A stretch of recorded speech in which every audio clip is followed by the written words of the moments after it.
Welcome back to the deep dive. Today, we're going to be taking a closer look at Mojtaba Khamenei, Right. the son of Iran's current supreme leader. Interesting.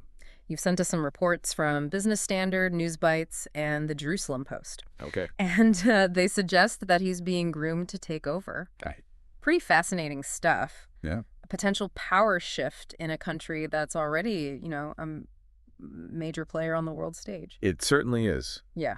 And understanding Mojtaba is, he's been operating largely in the shadows, right? Right. He's key to understanding what that power shift might look like. Exactly. So first things first.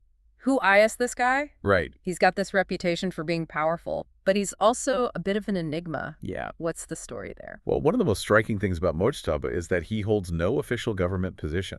Really? He's not a minister. He's not a member of parliament, yet he's rumored to have the ear of those who are... He's been immersed in the world of Islamic theology since his youth, studying under some of Iran's most prominent religious scholars.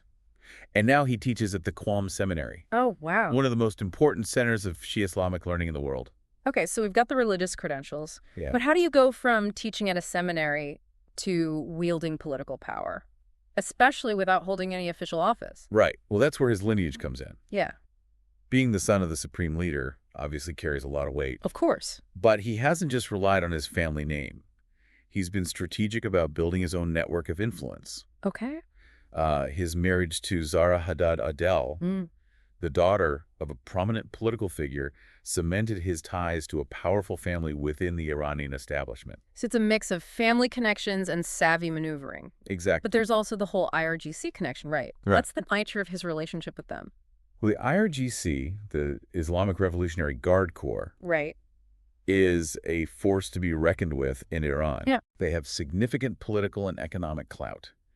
And Mojtaba has cultivated deep ties within their ranks. Okay. This gives him access to a powerful and loyal base of support. It sounds like he's been playing the long game, Yeah. quietly building up his influence behind the scenes. Mm-hmm. But he wasn't always so quiet.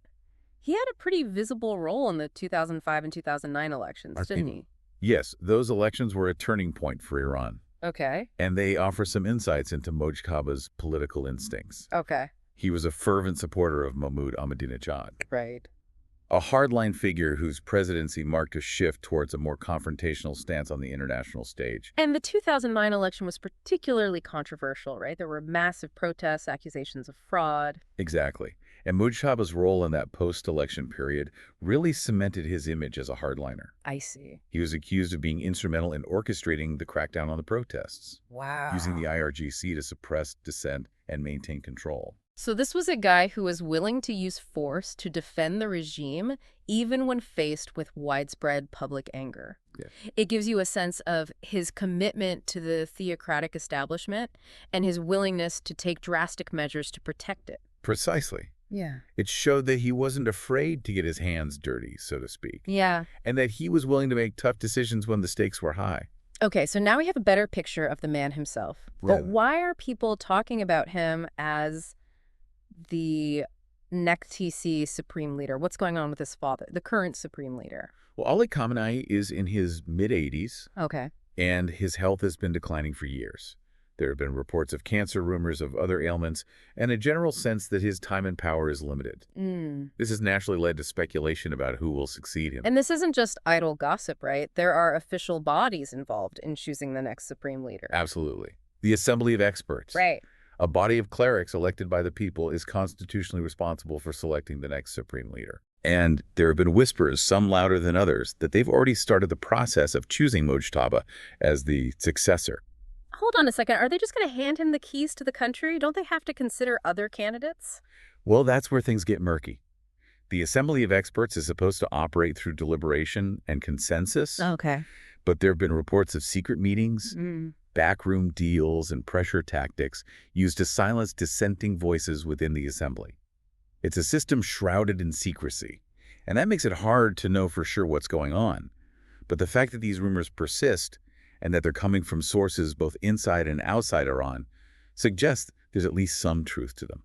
Okay, so maybe not a done deal, but definitely a strong possibility. But let's step back for a moment and talk about the current supreme leader, Ali Khamenei. He's been a dominant figure in Iranian politics for decades. What kind of legacy is he leaving behind? Well, Ali Khamenei's legacy is a complex one. He's been a staunch defender of the Islamic Revolution, and he's played a key role in shaping Iran's identity as a theocratic state. But his tenure has also been marked by economic hardship, international isolation, and a crackdown on dissent. So, a mixed bag, to say the least.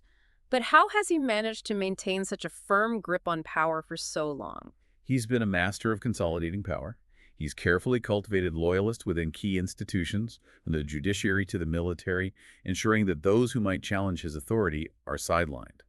And he's been ruthless in suppressing any opposition, whether it comes from reformist politicians or from ordinary citizens taking to the streets. That doesn't paint a very rosy picture of Iranian politics. It sounds like a system where dissent is stifled and power is concentrated in the hands of a few. That's certainly one way to look at it, but it's also important to acknowledge that Khamenei has a significant base of support within Iran.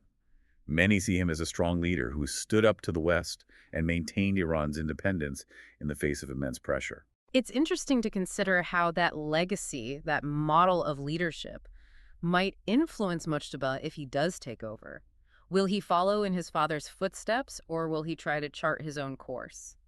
That's the million-dollar question, isn't it? On the one hand, he's been closely aligned with his father's policies and has shown a willingness to use force to maintain order. That suggests he might be inclined to continue down a similar path. Especially given his ties to the IRGC, they seem to be a major force behind the scenes. Absolutely. The IRGC has grown increasingly powerful under Khamenei's rule, and they see Mojtaba as someone who will protect their interests. If he becomes supreme leader, they'll expect him to reward their loyalty and give them even more influence. So a potential for even more militarization of Iranian society. That's a concerning thought. It is, and it raises questions about what kind of space there will be for dissenting voices for those who want to see a different kind of Iran. Let's play devil's advocate for a moment. Is there any wide chance that Mojtaba might surprise us? Could he potentially bring a different perspective, maybe even some reforms? It's not entirely out of the realm of possibility. He's a relatively young figure, and he might recognize the need to adapt to a changing world. Iran is facing immense economic challenges, and there's a growing sense of frustration among the population, particularly young people who are struggling to make ends meet. So he might feel pressure to address those issues, to make some changes in order to maintain stability. Exactly. He might even see some value in easing tensions with the West, perhaps as a way to boost the economy and improve Iran's standing in the world. It's a long shot, but it's not impossible. Okay, so a glimmer of hope, but realistically, what are the most likely scenarios if Mojtaba does become the next supreme leader? The most likely scenario, at least in the short term, is a continuation of the status quo. He'll consolidate his power base, rely heavily on the IRGC for support, and maintain a hard line against dissent. He might make some minor adjustments here and there, but he's unlikely to deviate significantly from his father's playbook. So a new face, but the same old policies. Essentially, yes. But it's important to remember that Iranian politics are a complex beast. There are many different factions vying for power, and unexpected events can always throw things off course. Right. We've already talked about how unpredictable things can be. What about the international community? How are they likely to react to Mojtaba taking over? The international community, particularly the West, has had a long and fraught relationship with Iran. They've been concerned about Iran's nuclear program, its support for groups like Hezbollah, and its human rights record. And those concerns aren't going to disappear overnight just because there's a new supreme leader. So a lot of suspicion and distrust right off the bat. Absolutely. And it's going to take a lot of effort on Mojtaba's part to convince the world that he's a different kind of leader, if that's even his intention. And let's not forget about Israel. Tensions between Iran and Israel have been escalating for years. How might that dynamic play out under Mojtaba's leadership? That's one of the biggest unknowns. Both countries have hardline factions that are eager for confrontation, and any miscalculation could lead to a dangerous escalation. On the other hand, there are also voices within both countries that recognize the need for dialogue and de-escalation. So a high-stakes game of chess with the potential for both conflict and cooperation. It sounds like Mojtaba's potential rise to power is adding another layer of complexity to an already volatile situation. It certainly is.